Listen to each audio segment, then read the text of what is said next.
గ్రహాంతర జీవుల మీద మన ఆసక్తి ఈనాటిది కాదు. వీరి కోసం చాలా కాలంగా అన్వేషిస్తున్నా. కానీ ఇంతవరకు ఖచ్చితమైన జాడేది కనిపించలేదు. విశ్వంలో మనలాంటి వాళ్ళు ఉన్నారని కొందరు, లేరని మరికొందరు శాస్త్రవేత్తలు వాదిస్తూనే వస్తున్నారు. ఎన్నెన్నో సిద్ధాంతాలను ముందుకు తెస్తున్నారు. ఇప్పుడు హార్వర్డ్ యూనివర్సిటీ అధ్యయనం మరో వాదనను తెర మీదకి తెచ్చింది. గ్రహాంతర జీవులు మన మధ్య మనకు తెలియకుండా అజ్ఞాతంగా ఉన్నారని ఇది పేర్కొంటుండటం గమనార్హం.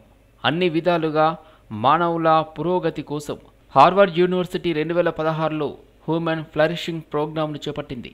ఇది ఇటీవల గ్రహాంతర జీవులకు సంబంధించి కొత్త వాదనను ప్రతిపాదించింది. మనం యుఎఫ్ఓ, ఫ్లయింగ్ సాసర్లు అని పిలుచుకునే అన్ఐడెంటిఫై అనోమలస్ ఫెనోమియా అనేవి గ్రహాంతర జీవులకు సంబంధించినవినని ఆశ్చర్యకరమైన విషయాన్ని పేర్కొంది. గ్రహాంతర జీవులు భూమి లోపల, చంద్రుని మీద, ఆ మాటకొస్తే మనతోనే కలిసి నడుస్తుండొచ్చని అంటుంది.